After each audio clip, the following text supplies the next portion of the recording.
من سلك طريقا يطلب فيه علما سهل الله به طريقا من طرق الجنة আল্লাহর যেই বান্দা দ্বীনের জ্ঞান অর্জন করার জন্য রাস্তায় বের হয়ে যাবে, পথে বের হয়ে যাবে, ওই সমস্ত ব্যক্তিদেরকে রব্বুল আলামিন তাদের জন্য জান্নাতের পথটাকে বহুগুণে প্রশস্ত করে দিবেন। সুবহানাল্লাহ।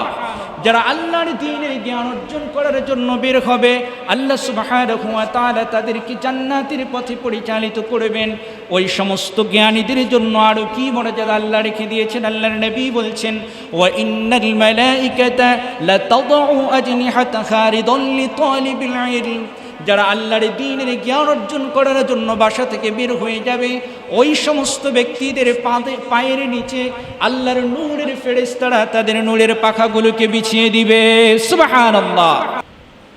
এই মানুষের শ্রেষ্ঠত্ব লাভের অন্যতম একটা কারণ হলো তার ইলম বা তার জ্ঞান। কারণ আল্লাহ সুবহানাহু ওয়া তাআলা যখন আদম আলাইহিস সালাতু ওয়াস সালামকে সৃষ্টি করেন, সৃষ্টি করার পরে তিনি ফেরেশতাদের সামনে তাকে দাঁড় করালেন। এরপরে আল্লাহ সুবহানাহু ওয়া তাআলা ফেরেশতাদেরকে জিজ্ঞেস করলেন এবং ফেরেশতাদেরকে বললেন যে ফাসজুদু, তোমরা আদম আলাইহিস সালাতু ওয়াস সালামকে সাজদা করো। এর কারণ কি? আল্লাহ সুবহানাহু ওয়া তাআলা বললেন ওয়াল্লামা আদামাল আসমাআ কুল্লাহা। আল্লাহ সুবহানাহু ওয়া তাআলা আদম আলাইহিস সালাতু ওয়াস সালামকে পৃথিবীর সমস্ত কিছুর নামগুলোকে তিনি শিক্ষা দিয়েছেন। সুবহানাল্লাহ। পৃথিবীর সৃষ্টির সূচনা লগ্ন থেকে শুরু করে শেষ পর্যন্ত যা কিছু আসবে সমস্ত কিছুর নামগুলোকে আল্লাহ সুবহানাহু ওয়া তাআলা আদম আলাইহিস সালাতু ওয়াস সালামকে শিক্ষা দিয়েছেন। এই ইলমের কারণে, এই জ্ঞানের কারণে সমস্ত ফেরেশতাদের উপরে আদম আলাইহিস সালাতু ওয়াস সালামের মর্যাদা বা শ্রেষ্ঠত্ব প্রমাণিত হয়েছে। সুবহানাল্লাহ। তো মানুষের শ্রেষ্ঠত্বের কারণ এটা হলো তার জ্ঞান অর্জন বা তার ইলম। মানুষ জ্ঞান অর্জনের মাধ্যমে তার নিজের জীবনটাকে সুন্দর করে সাজাতে পারে। জ্ঞানের আলোয় নিজেকে, পরিবারকে, সমাজকে, রাষ্ট্রকে সে আলোকিত করতে পারে, সুন্দরভাবে সমাজটাকে সে গড়ে তুলতে পারে।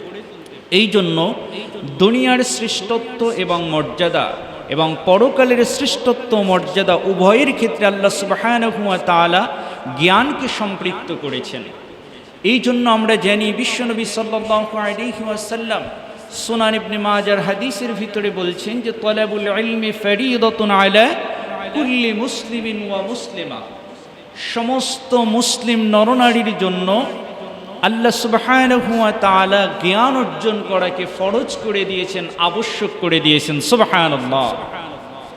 আল্লাহ সুবহানাহু ওয়া তাআলা মানুষের জন্য জ্ঞান অর্জন করা এটা আবশ্যক করে দিয়েছেন, যাতে করে বান্দা সমস্ত কিছুর পূর্বে সে জ্ঞান অর্জন করে। ঠিক তেমনিভাবে সূরা মুহাম্মাদের 19 নম্বর আয়াতের ভিতরে আল্লাহ সুবহানাহু ওয়া তাআলা মানুষদেরকে সম্বোধন করে বলছেন যে ফা'লাম আন্নাহু লা ইলাহা ইল্লাল্লাহ।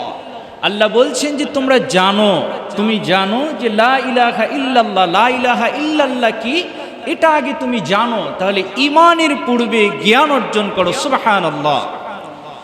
আমার যদি জ্ঞান না থাকে তাহলে আমি বুঝবো না যে ঈমান কি আর কুফর কি। আমার যদি জ্ঞান না থাকে আমি বুঝবো না তাওহীদ কি আর শিরক কি। আমার যদি জ্ঞান না থাকে আমি পার্থক্য করতে পারবো না কোনটা হালাল কোনটা হারাম। এই জন্য আল্লাহ সুবহানাহু ওয়া তাআলা ঈমান, ইসলাম, আকীদা সমস্ত কিছুর পূর্বে তিনি জানিয়ে দিয়েছেন ফা'লাম আন্নাহু লা ইলাহা ইল্লাল্লাহ। আল্লাহ বলছেন যে তুমি সমস্ত কিছুর পূর্বে আল্লাহর তাওহীদে বিশ্বাসের পূর্বে তুমি আগে জ্ঞান অর্জন করো যে আল্লাহর তাওহীদ কি, আল্লাহর উলুহিয়াত কি, আল্লাহর রুবুবিয়াত কি, এটা সম্পর্কে তুমি জ্ঞান অর্জন করো। সুবহানাল্লাহ। তো সমস্ত কিছুর পূর্বে আল্লাহ সুবহানাহু ওয়া তাআলা বললেন যে তোমার ঈমান, ইসলাম, আকীদা এই সমস্ত কিছুর পূর্বে তুমি আগে জ্ঞান অর্জন করো, দ্বীন শিক্ষা করো, ইলম অর্জন করো। সুবহানাল্লাহ। জ্ঞানের কত গুরুত্ব আল্লাহ সুবহানাহু ওয়া তাআলা দিলেন। জ্ঞান ছাড়া কোনো মানুষ ভালো কাজ করতে গেলে সেটাকে পরিপূর্ণভাবে করতে পারবে না। এই জন্য ওমর ইবনুল আব্দুল আজিজ তিনি বলছেন, যেটা তারিখে তাবারির ভিতরে তার উক্তিটি এসেছে, তিনি বলছেন, মান আমিলা আলা গায়রি ইলমিন, কেউ যদি জ্ঞান ছাড়া কোনো কাজ করতে যায়, কানা মা ইফসিদু আকসারা মিম্মা ইউসলিহ, কেউ যদি জ্ঞান ছাড়া কোনো কাজ করতে যায় তাহলে সে ব্যক্তি যা অর্জন করবে তার থেকে বেশি কিছু সে হারিয়ে ফেলবে, তার থেকে সে বেশি কিছু বরবাদ করে ফেলবে, নষ্ট করে ফেলবে। জ্ঞান ছাড়া কোনো ব্যক্তি যদি কোনো কিছু করতে যায় তাহলে সে যা কিছু অর্জন করবে এর থেকে আরো বেশি কিছু হারাবে। আর ইমাম বুখারী রাহিমাহুল্লাহ তিনি তার সহিহুল বুখারীর ভিতরে একটি অধ্যায় তিনি রচনা করেছেন, বাবুল ইলমি ক্বাবলাল কওলি ওয়াল আমাল। ইমাম বুখারী তিনি একটি অধ্যায় রচনা করলেন যে বাবুল ইলমি ক্বাবলাল কওলি ওয়াল আমাল, যে কোনো কথা বলার পূর্বে, যে কোনো আমল করার পূর্বে যেটা জরুরি সেটা হলো জ্ঞান। সুবহানাল্লাহ। যে কোনো কথা বলার পূর্বে ওই সম্পর্কে জ্ঞান দরকার হবে, যে কোনো আমল করার পূর্বে ওই সম্পর্কে জ্ঞান দরকার হবে। তাহলে সকল কথা, সকল কাজ এর পূর্বে যেটা জরুরি সেটা হলো মানুষের জ্ঞান। সুবহানাল্লাহ। আমরা জানি যে আল্লাহ সুবহানাহু ওয়া তাআলা ইসলামের জন্য, প্রত্যেক মুমিনের জন্য, মানুষের জন্য সর্বপ্রথম যে দিক নির্দেশনা দিয়েছেন সেটা আল্লাহ সুবহানাহু ওয়া তাআলা ইসলামের কথা বলেননি, ইমানের নির্দেশনা দেননি, সালাতের নির্দেশনা দেননি, নামাজের নির্দেশনা দেননি, সিয়ামের নির্দেশনা দেননি, বা ইসলামের আরও যত গুরুত্বপূর্ণ ইবাদতগুলো রয়েছে অন্য কোনো ইবাদতের তিনি নির্দেশনা দেননি। আমরা জানি বিশ্বনবী সাল্লাল্লাহু আলাইহি ওয়াসাল্লাম তিনি যখন হিরা পর্বতের গুহায় ধ্যানমগ্ন হয়ে দিনের পরে দিন অতিবাহিত করতে লাগলেন, সেই সমতল ভূমি থেকে 2100 ফুট উপরে হিরা পর্বতের গুহায় যখন আল্লাহর নবী ধ্যানমগ্ন হতে লাগলেন, কিছুদিন পরে জিবরাইল আমিন তাকে সর্বপ্রথম যে ওহী নিয়ে এসেছিলেন, সে ওহীর যে প্রথম বাক্যটা ছিল সেই বাক্যটা ছিল ইকরা। জিবরাইল আমিন আল্লাহর নবীকে সর্বপ্রথম বললেন, ইকরা বিসমি রাব্বিকাল্লাযী খালাক, হে নবী আপনি পড়ুন, আপনার রবের নামের পড়া আপনি পড়তে শুরু করুন। সুবহানাল্লাহ। এখানে যদি আমরা দেখি যে আল্লাহ সুবহানাহু ওয়া তাআলা সর্বপ্রথম ওহীর ভিতরে যেই বাক্যটা নিয়ে আসছেন সেটা হলো ইকরা, তুমি পড়ো, তুমি জানো। সুবহানাল্লাহ। অন্য কোনো বিষয় তিনি বলেননি, প্রথমেই বললেন যে ইকরা, তুমি পড়ো। আমরা যারা মানুষ আছি আমাদের জন্য সবথেকে বড় কঠিন কাজ হলো পড়া। আমরা শুনতে ভালোবাসি, যারাও একটু জানার আগ্রহ আছে তারা কি করি, শুনতে ভালোবাসি। পড়তে বসলে কখনো মাথা ব্যথা, কখনো ঘুম ঘুম পায়, কখনো অলসতা। সবথেকে কঠিন কাজ হলো পড়া। কিন্তু আল্লাহ সুবহানাহু ওয়া তাআলা মানব জাতির জন্য সর্বপ্রথম যে নির্দেশনাটা দিলেন সেটা হলো কি ইকরা, তুমি পড়ো। এই নির্দেশনা হলো সবার আগে। এই জন্য একজন মুমিনের জন্য সমস্ত কাজ, সমস্ত আমলের পূর্বে তার উপরে প্রথম দায়িত্ব হলো পড়া, জ্ঞান অর্জন করা। জ্ঞান যদি থাকে তাহলে তার ঈমান টিকে থাকবে, তার ইসলাম টিকে থাকবে, তার সমস্ত কিছু সে টিকিয়ে রাখতে পারবে। যদি জ্ঞান না থাকে তাহলে তার কোনো কিছুই সে মজবুতভাবে, দৃঢ়ভাবে আঁকড়ে ধরতে পারবে। এই জন্য এই আয়াত থেকে আমরা দেখতে পাই যে আল্লাহ সুবহানাহু ওয়া তাআলা আমাদেরকে বললেন যে সমস্ত কিছুর পূর্বে জ্ঞান অর্জন করবে, এবং সেই জ্ঞানটা হবে কিসের জ্ঞান? প্রভুর নামের জ্ঞান। আল্লাহ সুবহানাহু ওয়া তাআলা এর নামের জ্ঞান, প্রতিপালকের নামের জ্ঞান। যেই জ্ঞানের ভিতরে আল্লাহ সুবহানাহু ওয়া তাআলার নাম রয়েছে, এই জ্ঞান কোনটা? মানুষের জন্য কল্যাণকর, সৃষ্টি জীবের জন্য কল্যাণকর যত জ্ঞান রয়েছে, যত শিক্ষা রয়েছে, সমস্ত শিক্ষাই হলো প্রভুর নামের শিক্ষা, সমস্ত শিক্ষাই হলো ইসলামী শিক্ষা। সুবহানাল্লাহ। সেই শিক্ষা কোরআন হাদিসের শিক্ষা, সেটা গণিত হতে পারে, সেটা ইংরেজি হতে পারে, সেটা অন্য যে কিছু হতে পারে, ফিজিক্স, কেমিস্ট্রি, বায়োলজি, যা কিছু হোক, সেটা মানুষের জন্য কল্যাণকর যত কিছু রয়েছে সমস্ত শিক্ষাটাই হলো ইসলামের শিক্ষা। আমরা শিক্ষাটাকে দুইটা ভাগে ভাগ করে ফেলি। একটা হলো কি দ্বীনি শিক্ষা, আর একটা হলো ইহজগতিক শিক্ষা। কিন্তু ইহজগতিক শিক্ষাটাও ইসলামী শিক্ষা যদি ব্যক্তির নিয়ত শুদ্ধ থাকে, যদি ব্যক্তির নিয়তটা থাকে বিশুদ্ধ, এবং ওই পৃথিবীর বুকে যত শিক্ষা রয়েছে সেই শিক্ষাটা যদি মানুষের জন্য কল্যাণকর হয়ে থাকে, সেই সমস্ত কল্যাণকর শিক্ষাটাই হলো কি ইসলামী শিক্ষা। এই জন্য শিক্ষার জন্য সর্বপ্রথম আল্লাহ সুবহানাহু ওয়া তাআলার নির্দেশ হলো কি, তোমরা আল্লাহর নামের শিক্ষা অর্জন করো। এমনিভাবে সমস্ত শিক্ষাটাই যে ইসলামী শিক্ষাটা আমরা কি থেকে পাই, আল্লাহ সুবহানাহু ওয়া তাআলা সূরা ফাতিরের 27 এবং 28 নম্বর আয়াতের ভিতরে বলছেন, আলাম তারা আন্নাল্লাহা আনজালা মিনাস সামাই মাআন فأخرجنا به ثمرات مختلفا ألوانه। আল্লাহ রাব্বুল আলামিন তার নবীকে লক্ষ্য করে বলছেন, হে নবী, আপনি কি আকাশের দিকে লক্ষ্য করেননি? সে আকাশ থেকে আমি আল্লাহ সুবহানাহু ওয়া তাআলা বৃষ্টি বর্ষণ করি, সেই বৃষ্টি থেকে আমি জমিন থেকে সুন্দর সুন্দর বিভিন্ন রঙের ফলমূল আমি সেখান থেকে উদ্ভাবন করে দেই। সুবহানাল্লাহ। তো জমিন থেকে ফলমূল বের হয়ে আসা, আকাশ থেকে বৃষ্টি বর্ষণ হওয়া, আকাশের দিকে তাকানো, তাহলে সেই সৌরজগৎ, সেই বৃষ্টি বর্ষণ, জমিন থেকে সেই ভূগোল, এই সমস্ত কিছুই জ্ঞানের ভিতরে আল্লাহ সুবহানাহু ওয়া তাআলা ইনক্লুড করে দিয়েছেন। সুবহানাল্লাহ।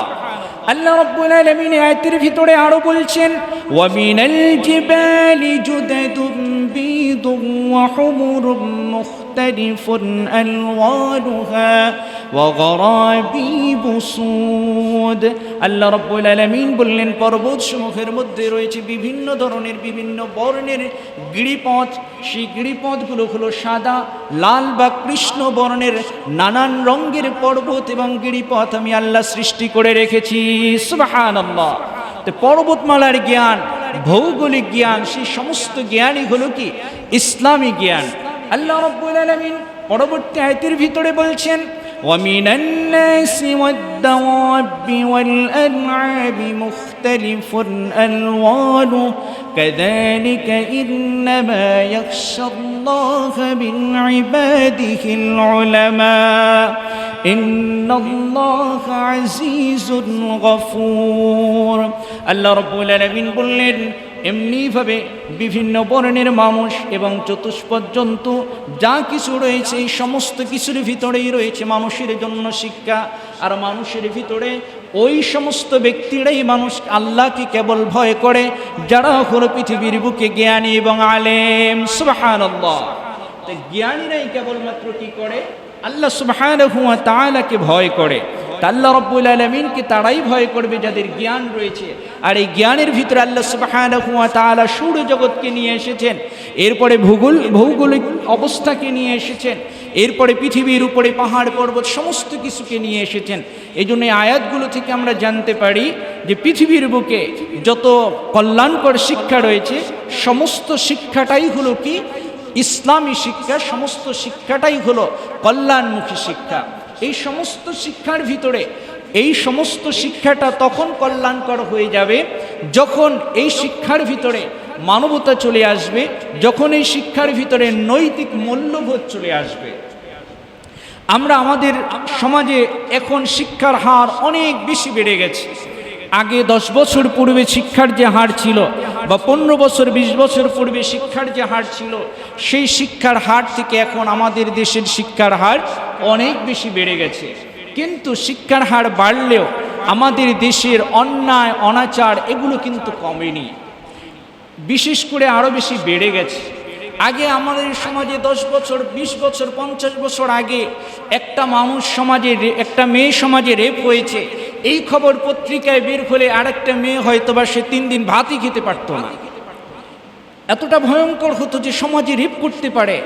একটা মানুষ খুন হলে, পার্শ্ববর্তী বাসায় কেউ খুন হলে হয়তোবা পরের বাসার মানুষ 3 দিন পর্যন্ত খাবার খেতে পারতো না ভয়ে আতঙ্কে। আর এখন এই খুন খারাপিটা এত বেশি অ্যাভেলেবেল হয়ে গেছে যে এটা মনে করে দৈনিক 3, 4, 5, 10, 50টা খুন হয়, এটা স্বাভাবিক। কারণ আমাদের নৈতিক শিক্ষার অভাব, নীতি নৈতিকতা আমরা কি করেছি? হারিয়ে ফেলেছি। একমাত্র নৈতিক শিক্ষা, মূল্যবোধের শিক্ষা, সেটা রয়েছে ধর্মীয় শিক্ষার ভিতরে। ধর্মীয় শিক্ষার বাইরে কখনোই নৈতিক মূল্যবোধের শিক্ষা অর্জিত হয় না। সেটা আমরা সকলেই জানি। আমরা যদি দেখি আমাদের দেশের দিকে বা সারা বিশ্বের যদি দিকে আমরা তাকাই, শিক্ষার হার বাড়লেও মানুষের নীতি নৈতিকতা কিন্তু বাড়েনি। খুন খারাপি বেড়েছে, এরপরে সমস্ত অন্যায় বেড়েছে, গুণ খুম রাহাজানি সমস্ত কিছু বেড়ে গেছে, অথচ শিক্ষার হার বাড়ছে। তার মানে শিক্ষা বাড়লেও নৈতিক মূল্যবোধের শিক্ষা আমাদের ভিতরে অর্জিত হয়নি। আমরা যদি আমাদের দেশের দিকে তাকাই, কত দুর্নীতি হচ্ছে। এই দুর্নীতি কি অশিক্ষিতরা করে? শিক্ষিতরা করে। যারা শিক্ষিত তারাই সব থেকে বেশি দুর্নীতি করে।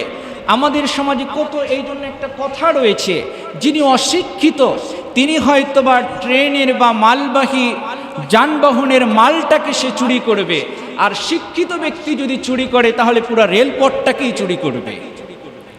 অশিক্ষিত ব্যক্তি চুরি করলে রেলের মাল বা যন্ত্রাংশ চুরি করে, আর শিক্ষিত সে যদি চুরি করে পুরো রেলগাড়ি সহ রেলপথ চুরি করে ফেলে। এই জন্য আমরা দেখি যে সমাজের যত দুর্নীতি, ভয়ঙ্কর দুর্নীতি, এসব সমাজের শিক্ষিত ব্যক্তিরা করে। শিক্ষিত ব্যক্তিদের ভিতরে নৈতিক শিক্ষার অভাবের কারণে, মূল্যবোধের অভাবের কারণে তারা এসব করে। গত 18 তারিখের পত্রিকায় আমরা যদি দেখি, একটা বাল্বের দাম 70,000 টাকা।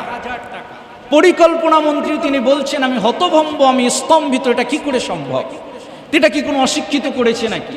শিক্ষিত ব্যক্তিরাই করেছে।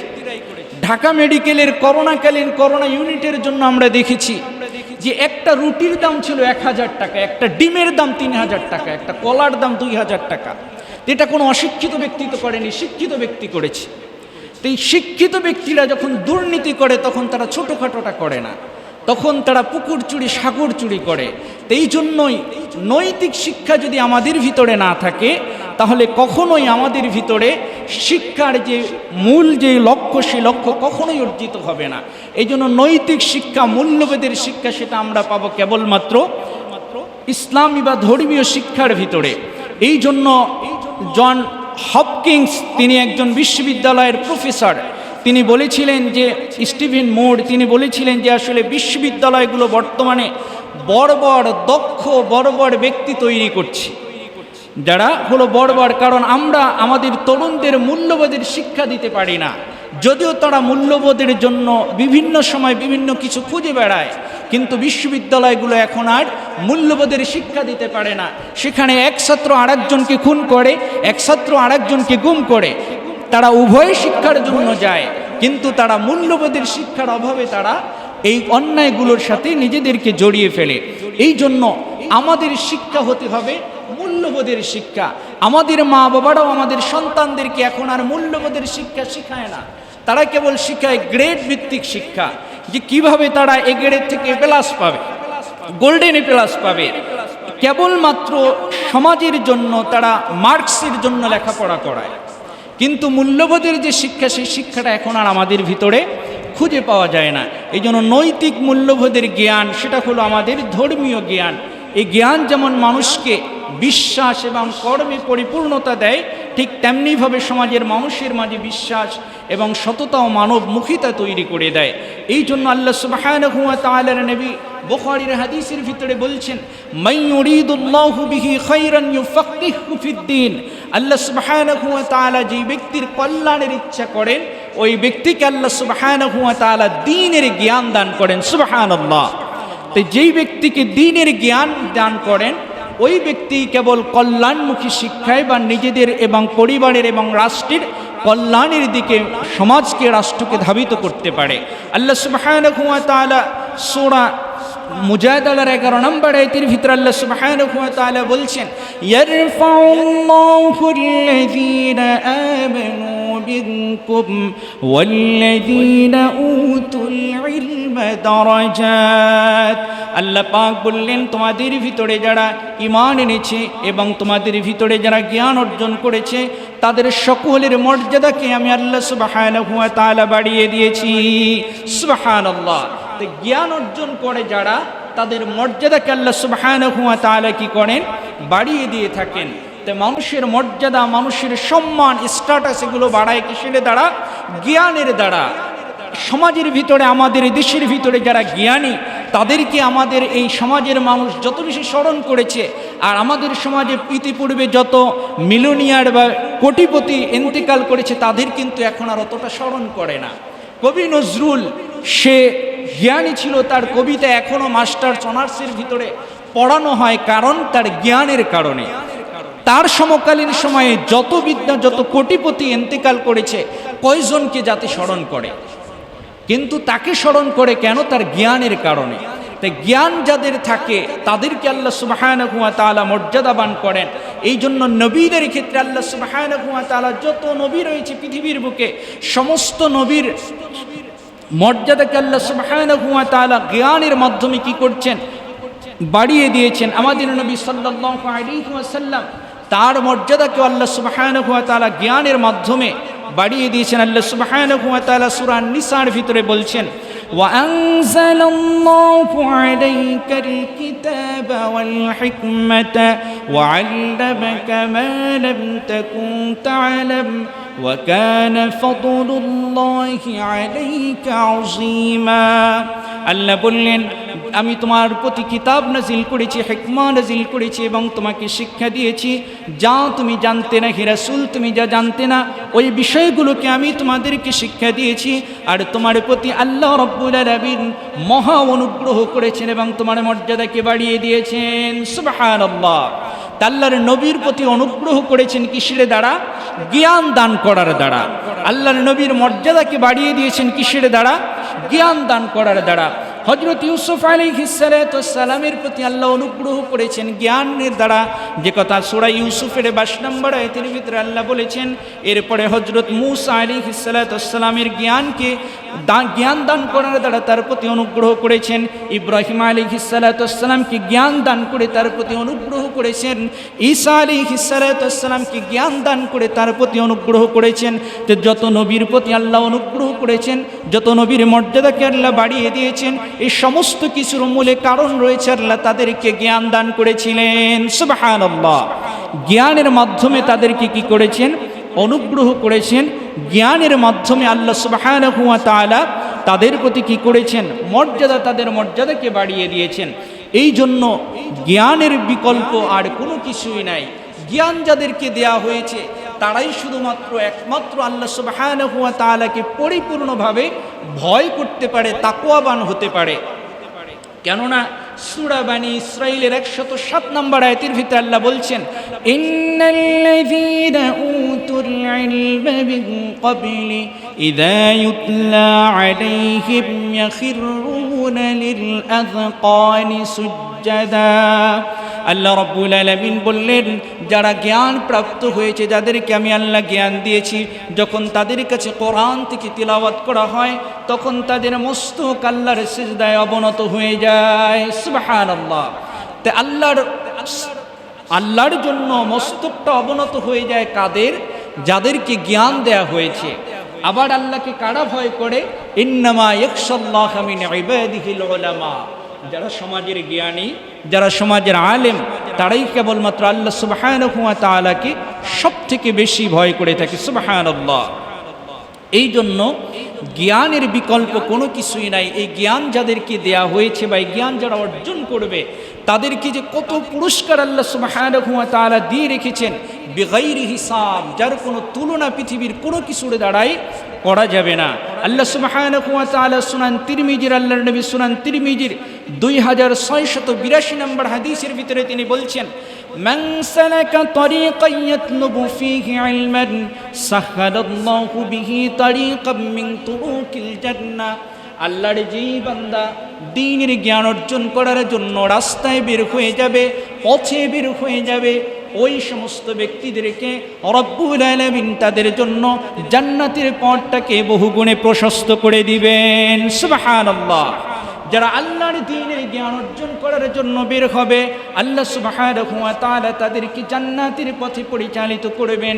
ওই সমস্ত জ্ঞানীদের জন্য আরও কি মর্যাদা আল্লাহ রেখে দিয়েছেন। আল্লাহর নবী বলছেন, ওয়া ইন্নাল মালাইকাতা লাতাদউ আজনিহাতাহা রিদাল লিতালিবিল ইলম যারা আল্লাহর দ্বীনের জ্ঞান অর্জন করার জন্য বাসা থেকে বের হয়ে যাবে, ওই সমস্ত ব্যক্তিদের পায়ের নিচে আল্লাহর নূরের ফেরেশতারা তাদের নূরের পাখাগুলোকে বিছিয়ে দিবে।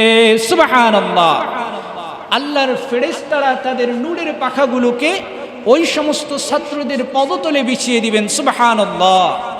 আমরা মনে করি যে আসলে এই ফজিলতটা কেবলমাত্র যারা কিতাবাদি নিয়ে কোরআন নিয়ে মাদ্রাসায় যায় কেবলমাত্র তাদের জন্য না, এটা আমাদের জন্য।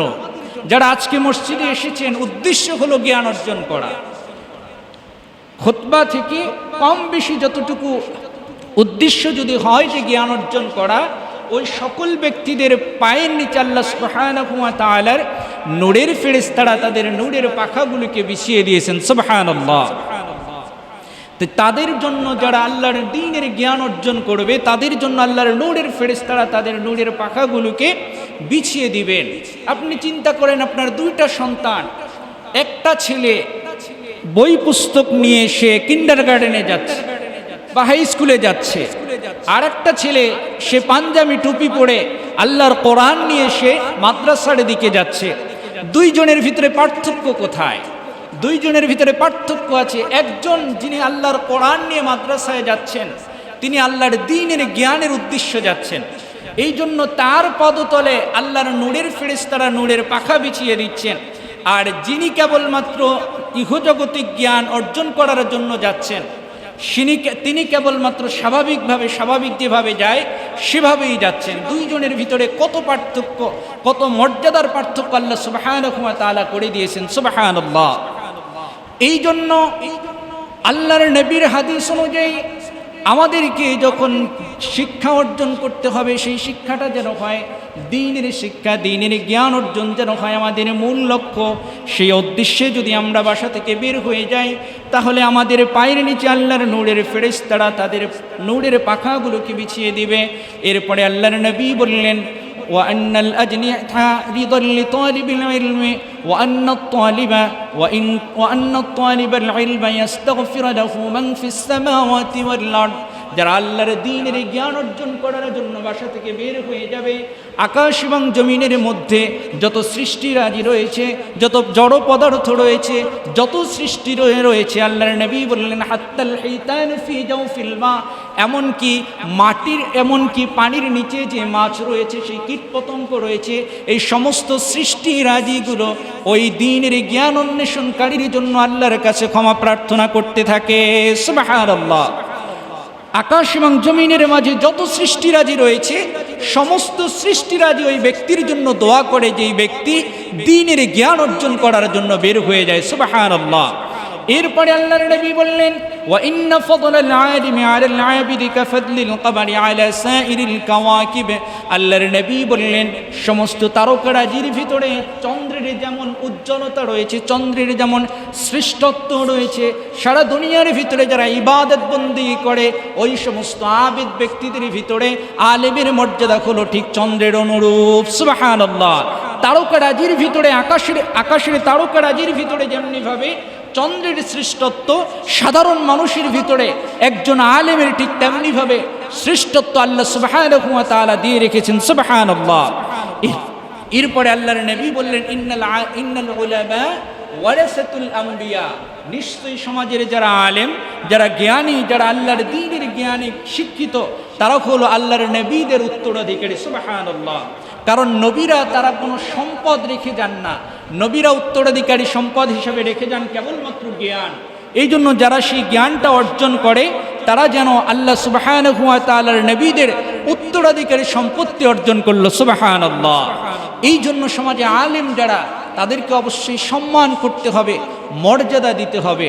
এরপরে আল্লাহর নবী তালিবে ইলম যারা জ্ঞান অর্জনের জন্য বের হবে, তাদের মর্যাদা বর্ণনা করতে গিয়ে বলছেন, আল্লাহর নবী সুনান ইবনে মাজার হাদিসের ভিতরে বলছেন, যেই ব্যক্তি সকাল সকাল মসজিদে যাবে, দ্বিপ্রহরের পূর্বে, দুপুরের পূর্বে যেই ব্যক্তি মসজিদে আসবে, তো ইমামের খুতবা থেকে কিছু জ্ঞান অর্জন করা। উদ্দেশ্য হলো কি? ইমামের খুতবা থেকে কিছু জ্ঞান অর্জন করা। ওই ব্যক্তির আমলনামায় আল্লাহ সুবহানাহু ওয়া তাআলা একটি পরিপূর্ণ হজের সওয়াব লিখে দিবেন। সুবহানাল্লাহ। আজকে যারা এসেছে মসজিদে, উদ্দেশ্য কিছু জ্ঞান অর্জন করা, প্রত্যেক ব্যক্তির আমল নামায় আল্লাহ সুবহানাহু ওয়া তাআলা একটি কবুলিয়ত হজের সওয়াব লিখে দিয়েছেন। সুবহানাল্লাহ। এই জন্য জ্ঞান অর্জনের জন্য যারা যখন বের হয় কখনোই তাদের মর্যাদা আল্লাহ সুবহানাহু ওয়া তাআলা ছোট করেন না। আল্লাহর নবী অন্য হাদিসের ভিতরে বলছেন, যেই ব্যক্তি আমার মসজিদ অর্থাৎ মসজিদে নববীতে মসজিদের ভিতরে গমন করবে, একমাত্র উদ্দেশ্য হলো জ্ঞান অর্জন করা, একমাত্র উদ্দেশ্য হলো ভালো বিষয় শিক্ষা করা, আল্লাহ সুবহানাহু ওয়া তাআলা ওই ব্যক্তির মর্যাদাকে এত বেশি বাড়িয়ে দিবেন। আল্লাহর রাস্তায় জিহাদে বের হলে ওই মুজাহিদের যেই পরিমাণ মর্যাদা, মসজিদে জ্ঞান অর্জন করার জন্য যেই ব্যক্তি আসবে ওই ব্যক্তির মর্যাদা একজন মুজাহিদের সমতুল্য আল্লাহ পাক করে দিবেন। সুবহানাল্লাহ। আল্লাহর রাস্তায় জিহাদে বের হলে যেই পরিমাণ মর্যাদা, একজন শিক্ষিত যিনি মসজিদে আসার উদ্দেশ্য হলো দ্বীনের জ্ঞান অর্জন করা, ওই ব্যক্তির মর্যাদা আল্লাহ সুবহানাহু ওয়া তাআলা সেই মুজাহিদের সমতুল্য করে দিবেন। সুবহানাল্লাহ। আবু যার গিফারি রাদিয়াল্লাহু তাআলা আনহু তিনি বলছেন, আল্লাহর নবী বলছেন, যেই ব্যক্তি কোনো ব্যক্তি যদি মসজিদে গিয়ে আল্লাহ সুবহানাহু ওয়া তাআলার কোরআনের একটা আয়াত শিক্ষা করে, দুইটা পাঁচটা নয়, আল্লাহর নবী বললেন একটা কোরআনের একটা আয়াত শিক্ষা করবে, যে ব্যক্তি মসজিদে গমন করার পরে আল্লাহ রাব্বুল আলামিনের কোরআনের একটা আয়াত শিক্ষা করবে, আল্লাহ সুবহানাহু ওয়া তাআলা তার আমলনামায় 100 নফল ইবাদত করার 100 নফল নামাজ পড়ার সওয়াব তার আমলনামায় লিখে দিবেন। সুবহানাল্লাহ। একটা আয়াত যে ব্যক্তি শিক্ষা করবে তার আমলনামায় 100 রাকাত নফল নামাজ পড়লে যে সওয়াব, সেই পরিমাণ সওয়াব আল্লাহ তার আমলনামায় লিখে দিবেন। সুবহানাল্লাহ। এক আয়াত শিক্ষা করা, এক আয়াত মস্ক করা, আলহামদুলিল্লাহি রাব্বিল আলামিন।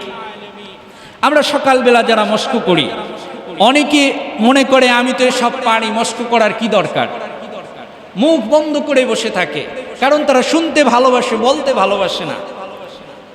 তারা কেবল শুনতে ভালোবাসে, কিন্তু সে যদি কষ্ট করে একবার বলতো, যখন মস্ক করানো হয় আলহামদুলিল্লাহি রাব্বিল আলামিন, সে ওখানে বসে যতটুকু না ফজিলত পেত, একটা আয়াত মস্ক করার কারণে সে 100 রাকাত নফল নামাজ পড়তে যেই সওয়াব পেত, এক আয়াত শিক্ষা করার কারণে সে সেই পরিমাণ সওয়াব লাভ করত। সুবহানাল্লাহ। কিন্তু কেবলমাত্র অলসতার কারণে সে এত বড় ফজিলত থেকে বঞ্চিত হচ্ছে।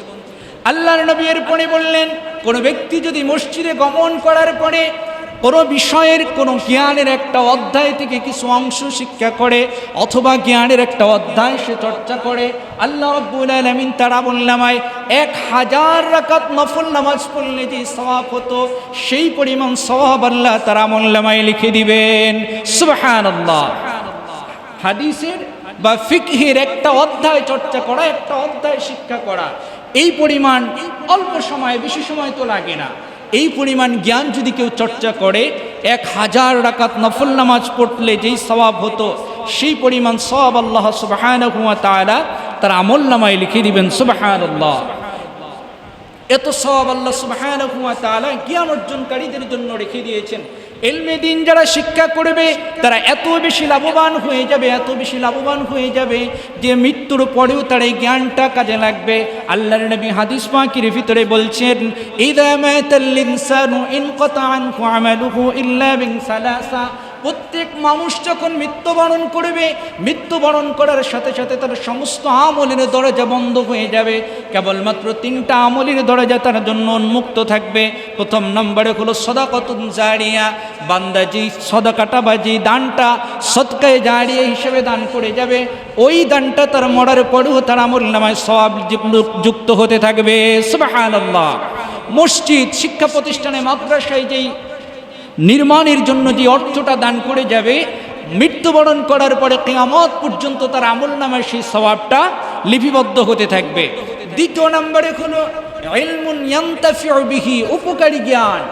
ব্যক্তি যেটা মানুষের মাঝে বন্টন করে যায়, উপকারী জ্ঞান যেটা, ওই জ্ঞান যেটা মানুষ রেখে যায়, জ্ঞান যেটা অর্জন করে যায়, বা একজনকে যে শিক্ষা দিয়ে যায়, সেই শিক্ষার বদৌলতে বান্দা যত নেক আমল করে, ওই নেক আমলের সওয়াব তার মৃত্যুর পরেও তার আমলনামায় আল্লাহ পাক পৌঁছিয়ে দিতে থাকেন। সুবহানাল্লাহ। আর একটা হলো নেককার সন্তান। নেককার সন্তান যদি বান্দা দুনিয়ায় রেখে যায়, তাহলে ওই নেককার সন্তানের যত নেক আমল, সেই নেক আমলের কিছু সওয়াব আল্লাহ পাক তার আমলনামায় লিপিবদ্ধ করে দেন। সুবহানাল্লাহ। পৃথিবীর বুকে আল্লাহর নবীর হাদিস অনুযায়ী দুইটা জিনিসের প্রতি হিংসা করা যায়। আল্লাহর নবী বললেন, লা হাসাদা ইল্লা ফিল ইসনাইন, দুইটা জিনিসের কেবলমাত্র হিংসা করা যায়। একটা হলো আল্লাহ রাব্বুল আলামিন যাকে অনেক সম্পদ দান করেছেন, আর ওই সম্পদ থেকে যে কেবলমাত্র বৈধ পথে আল্লাহর রাস্তায় খরচ করে, ওই ব্যক্তির প্রতি হিংসা করা যায়। আর দ্বিতীয় ব্যক্তি হলো যাকে দ্বীনের জ্ঞান দান করা হয়েছে এবং সেই দ্বীনের জ্ঞান দিয়ে সে সঠিক বিচার করে এবং দ্বীনটাকে মানুষের মাঝে পৌঁছিয়ে দেয়, অপর ভাইকে দ্বীনের শিক্ষা দান করে। এই কেবলমাত্র দুই শ্রেণীর ব্যক্তিদেরকে মানুষ হিংসা করতে পারবে। এছাড়া কোনো ব্যক্তির প্রতি মানুষের হিংসাত্মক মনোভাব থাকতে পারবে না। এক শ্রেণী হলো কারা, যাদেরকে আল্লাহ জ্ঞান দিয়েছেন এবং ওই জ্ঞানটা অন্যের মাঝে বিতরণ করে যায়, তাদের প্রতি হিংসা করা যে আল্লাহ আমি যদি সেরকম জ্ঞানী হতে পারতাম।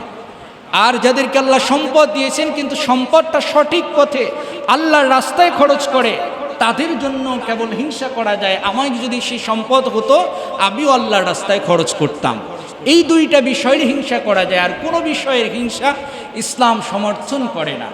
এই জন্য সম্মানিত হাজিরিন, আজকের বিষয় থেকে আমরা যেটা জানলাম যে জ্ঞান অর্জন করা এটা অত্যন্ত জরুরি। নিজে অবশ্যই জ্ঞান অর্জন করতে হবে। সময় একেবারে শেষের দিকে, এরপরও আরেকটু কথা আমি বলবো যে নিজে যেমনিভাবে জ্ঞান অর্জন করা জরুরি বা ফরজে আইন, ঠিক তেমনিভাবে প্রত্যেক মা বাবার জন্য সন্তানকে দ্বীনের জ্ঞান শিক্ষা দেয়া ঠিক তেমনিভাবে ফরজে আইন। আমার জন্য নামাজ পড়া যেমনিভাবে ফরজ, সন্তানকে নামাজের তালিম দেয়া ঠিক তেমনিভাবে ফরজ। আমার জন্য দ্বীনের জ্ঞান অর্জন করা যেমনিভাবে ফরজ, সন্তানকে দ্বীনের জ্ঞান শিক্ষা দেয়া ঠিক ততটুকু ফরজ। এই জন্য নিজে জ্ঞানের যদি শিক্ষায় অবনতি করি বা সঠিক শিক্ষাটা আমি না নেই, যেমনিভাবে গুনাহগার হব, ঠিক তেমনিভাবে সন্তানদেরকে যদি আমি সঠিক শিক্ষা না দিই, সন্তানদেরকে যদি জ্ঞানের সঠিক শিক্ষাটা দ্বীনের শিক্ষা না দিই, ঠিক তেমনিভাবে আল্লাহর কাছে জবাবদিহি করতে হবে। আমরা সমাজের বুকে অনেক সময় অনেক মা বাবা গর্ব করে, আমার 3টা ছেলে, একজন ডাক্তার, একজন ইঞ্জিনিয়ার, আরেকজন বড় একজন ভার্সিটির প্রফেসর।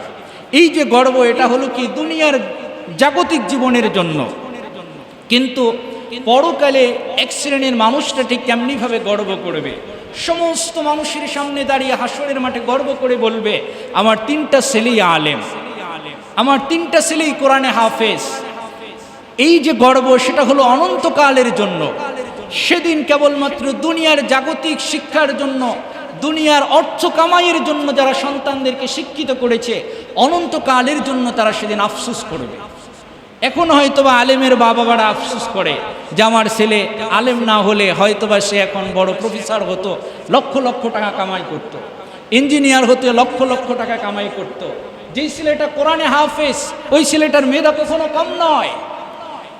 একজন কোরআনে হাফেজ যিনি 30 পারা কোরআন মুখস্থ করতে পারে, সে ABCD 1 2 3 এগুলো মুখস্থ করা তো তার জন্য সেকেন্ডের ব্যাপার। সে কি পারত না একজন যোগ্য ইঞ্জিনিয়ার হতে? অবশ্যই পারত। কিন্তু আল্লাহর জন্য পরকালকে উদ্দেশ্য করে যে ব্যক্তি কোরআনে হাফেজ হয়েছে, আল্লাহ তো তাকে কখনো ঠকাবেন না। সেই ব্যক্তির মা বাবা অবশ্যই পরকালে এমন জাযা আল্লাহ সুবহানাহু ওয়া তাআলা তাকে দিবেন, যেটা দেখে পরকালে মানুষেরা ঈর্ষান্বিত হবে, আফসোস করবে, আক্ষেপ করবে। এই জন্য পরকালে আক্ষেপ করার থেকে দুনিয়াতে আমরা এই লোভ লালসার পৃথিবী থেকে একটু বের হয়ে পরকালীন উদ্দেশ্যকে সামনে রেখে সন্তানদেরকে দ্বীনের জ্ঞানটুকু যেন আমরা দিয়ে যাই। আমরা আমাদের সন্তানদেরকে জ্ঞান শিখাই, ওই সাবজেক্টের জ্ঞান যেই সাবজেক্টে লেখাপড়া করলে বেশি টাকা ইনকাম করা যাবে।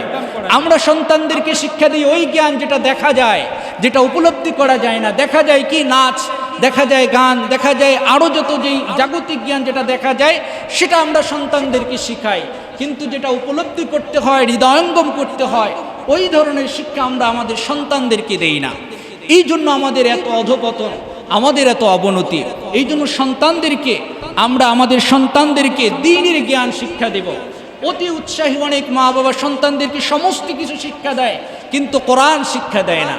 আগে আমাদের প্রত্যেকটা পরিবার থেকে, ঘর থেকে সকাল হলে ফজরের পরে কোরআনের আওয়াজ বের হয়ে আসতো, আর এখন হারমোনিয়ামের শব্দ বের হয়ে আসে, এখন ঢোল তবলার শব্দ বের হয়ে আছে। এখন তারা রেওয়াজ করে, কিন্তু কোরআন তারা ছেড়ে দিয়েছে। কিন্তু কোরআন যদি আমি সকালবেলা শুরু করতাম, আমার পুরো দিনটা আল্লাহ সুবহানাহু ওয়া তাআলা বরকতময় করে দিত। এই জন্য কোরআন আমাদেরকে শিখতে হবে, সন্তানদেরকে কোরআন শিক্ষা দিতে হবে। আমরা আমাদের সন্তানদেরকে আগে আমাদের প্রত্যেকটা সমাজে মক্তবের প্রচলন ছিল, যারা প্রত্যেকটা মসজিদে মসজিদে মক্তবের প্রচলন ছিল। এরপরে আরও সমাজের বিত্তবানরা তাদের অর্থের দ্বারা এরকম কোরআন শিক্ষার ব্যবস্থা করতেন। কিন্তু আমাদের মা বাবারা এখন মক্তবেও সন্তানদেরকে পাঠায় না, বাসায়ও সন্তানদেরকে কোরআন শিক্ষা দেয় না। এত শিক্ষার ভিতরে কোরআন শিক্ষার সময় কোথায়? চিন্তা করে যে আসলে কোরআন শিখালে আর কি হবে? কোরআন শিখালে তো আর ইনকাম করা যাবে না। ওই দিন আমাকে একজন কথার কথা বলতেছিল, যে সে বলতেছিল যে আসলে যিনি কোরআন পড়ায় তাকে হাদিয়া দেয় 1000 টাকা, আর যিনি ইংলিশ ম্যাথ পড়ায় তাকে হাদিয়া দেয় 5000 টাকা। এখন সে বলল যে আসলে হুজুর এটা কেন দেয় জানেন? কেন? সে বলল যে হুজুর, কারণ সে চিন্তা করে ম্যাথ পড়ে ইংলিশ পড়ে সে এটা দ্বারা জীবনে আরও বেশি ইনকাম করতে পারবে, কারণ এটা হলো তার ইনভেস্ট, এটার দ্বারা সে আরও বেশি ইনকাম করতে পারবে। কিন্তু একজন হুজুর যিনি কোরআন পড়ায়, আল্লাহর শ্রেষ্ঠ কিতাব পড়ায়, তাকে সে ওই পরিমাণ হাদিয়া দিতে চায় না, কারণ সে চিন্তা করে এটা দিয়ে সে ভবিষ্যতে ইনকাম করতে পারবে। এই জন্য সে জাগতিক চিন্তায় সর্বক্ষেত্রে ইসলামকে নিচু করে রাখে। অথচ হাদিয়ার ক্ষেত্রে সবথেকে প্রাধান্য পাওয়ার কথা ছিল আল্লাহর কোরআন, সবার আগে প্রাধান্য দেওয়ার কথা ছিল আল্লাহর কোরআন, কারণ সে আল্লাহর কোরআন যিনি শিক্ষা দেয় তিনি পৃথিবীর শ্রেষ্ঠ মানুষ, আর যিনি কোরআন শিক্ষা করেন সে পৃথিবীর শ্রেষ্ঠ ছাত্র। এই জন্য শ্রেষ্ঠ মানুষকে আর শ্রেষ্ঠ ছাত্রকে কখনো অবজ্ঞা করা যাবে না। এই জন্য সম্মানিত হাজিরিন, নিজে কোরআন শিখবেন, সন্তানদেরকে মক্তবে পাঠাবেন। আমরা অনেক সময় বাসায় হুজুর নিয়ে পড়াই, সেটা আমরাও পড়াই, কিন্তু সেটার দ্বারা সহপাঠীর অভাব হয়, সন্তান পরিপূর্ণ শিক্ষাটা পায় না। কিন্তু একজন যদি যৌথ শিক্ষার ভিতরে সহপাঠীদের ভিতর থেকে যেই শিক্ষাটা পায়, সেটা একক শিক্ষার দ্বারা সেই জ্ঞানটা সে পরিপূর্ণ অর্জন করতে পারে না।